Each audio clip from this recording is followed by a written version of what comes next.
Right, welcome back. Step 18 and 19. Pretty much putting all our front suspension and steering together. So, very, very simple. It's telling us to grease up these pivots here. Again, I'm not going to do that.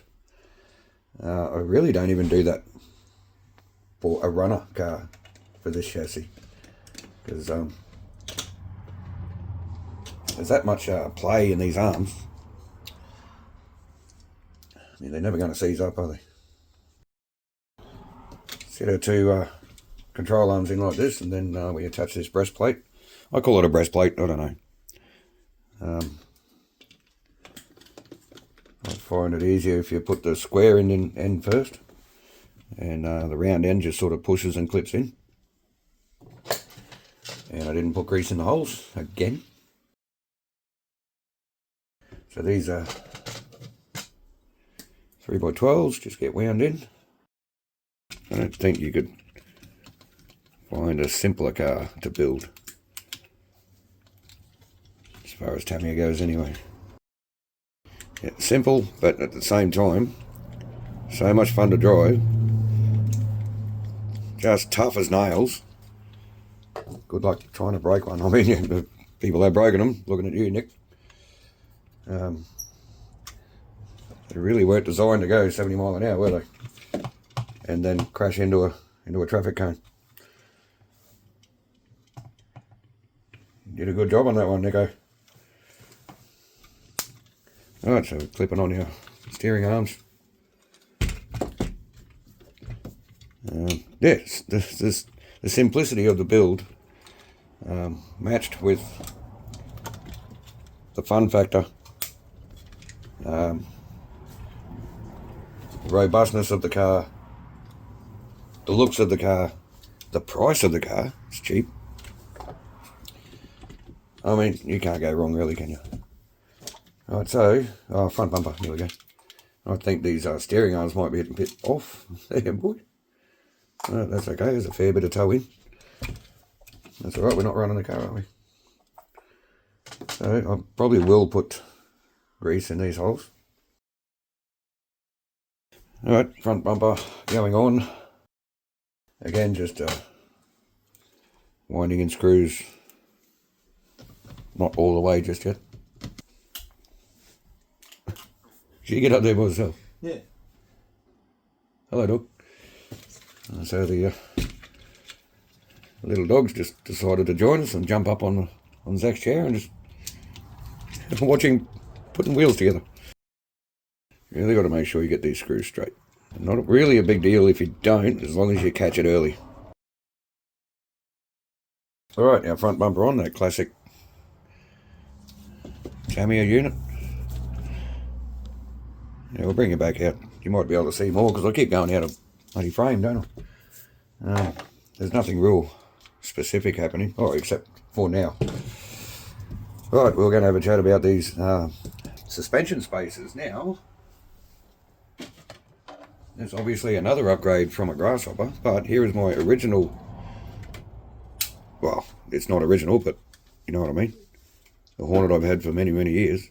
That has no spacers in there.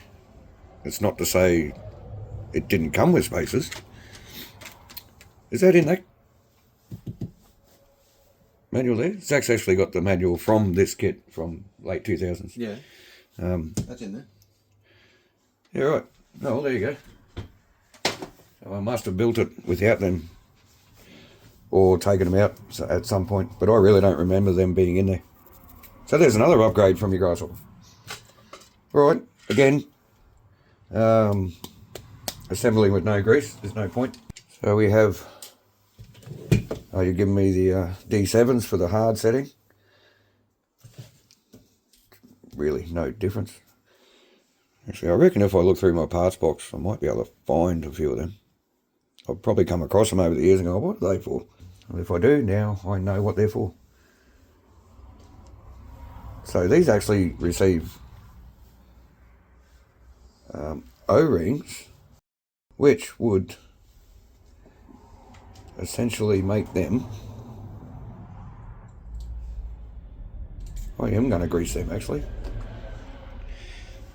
This essentially makes these proper friction shocks instead of just pogo sticks, because the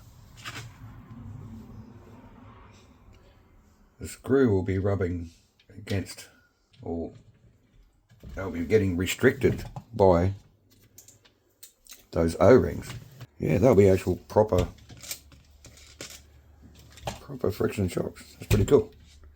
So we need one of these bits of rubber cut to 5mm. I'm not going to measure it, I trust you, Zach. And we're going to make it look as difficult as possible, as always. Slide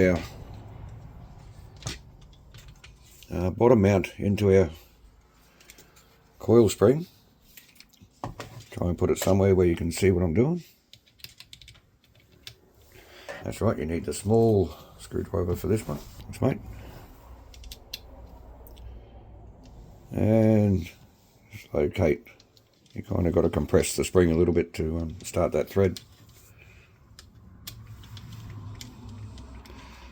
And try and keep it straight. And just wind in until it stops, pretty much.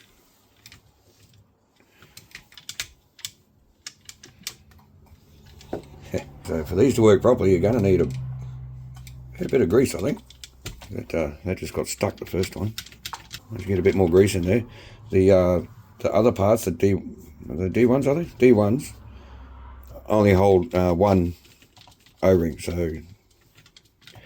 you obviously won't have as much friction when you go that way. So if I was building this to run, I probably would go with the softer choice for these spaces here.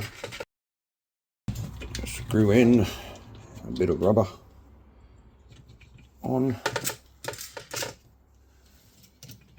our sprawling and just push everything together whilst trying to stay in shot. There you go. So once this car is built, I'm going to go online and buy some more lights for this bench so I can bloody see. Right, that is our... Yeah, you watch, see if it does the same thing. Very first compression. Oh, I must have put more grease on that one. That bit got stuck on the other side when I first tried it. That is very, very hard. That'll be very bouncy if we were ever to drive it. We were ever to drive. Here, have your screwdriver back, mate. There's actually over there building wheels. Which I kind of need. So, that is our chassis. Hornet chassis. Done, complete. Looking very nice. Looking very retro, very 80s. I'm not going to stand here and blab along until Zach's finished making the wheels. So you are going to see them in about 2 seconds.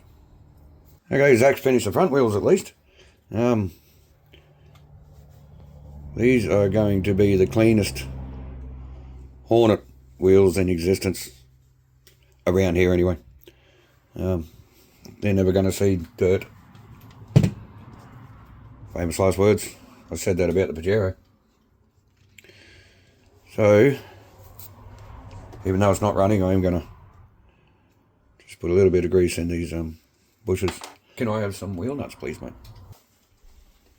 Look at the drag on that. This is why we run bearings. There's one.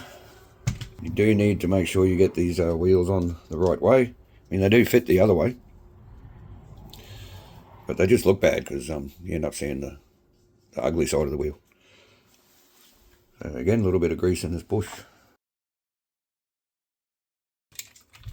It's really tight front suspension.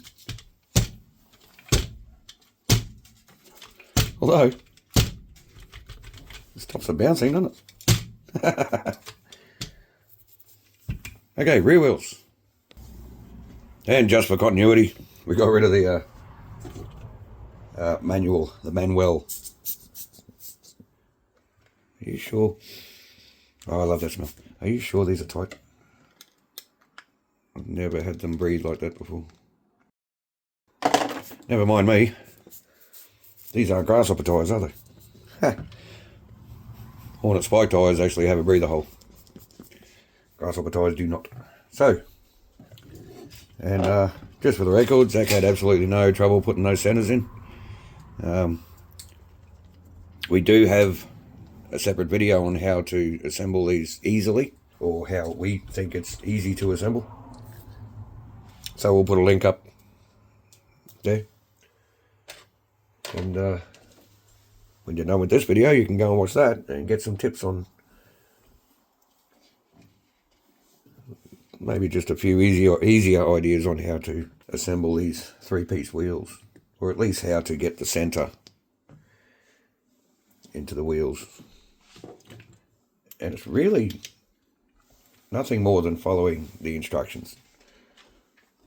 If you do it the way they say it in the book, it's really quite simple. Yes, you do need a bit of strength in your fingers and your thumbs, but it's really not that hard. Anyway, attaching rear wheels, we have our drive pin, our 2x10 drive pin, our drive hub, and our wheel nut.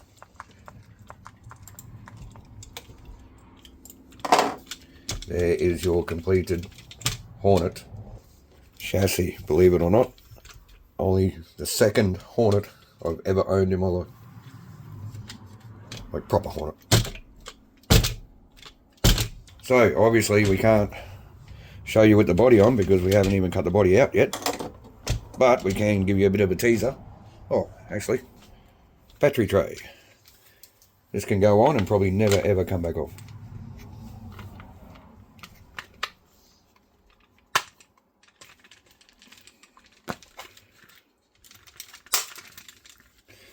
I love how they clip in when they're brand new. They don't do that for very long. Right, we can give you a bit of a teaser. Because I have the body off my old Hornet from the 2000s. We might actually give that a bit of a clean up first. So, our old Hornet body. I made an absolute mess of the decals on this years ago. I forgot to mask out the windows. This was actually my first ever polycarbonate body.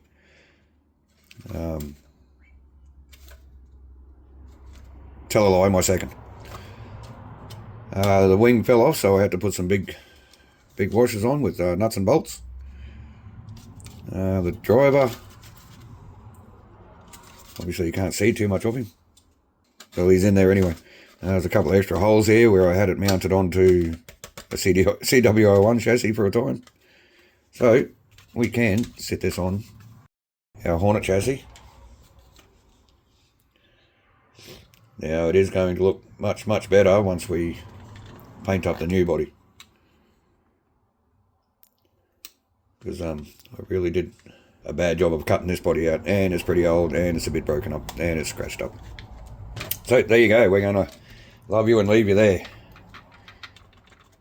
So I do like the look of this thing. Right, enough blabbing, we've got to go speed running. Thanks for watching, thanks for your support, have a great day. See you when we paint the body.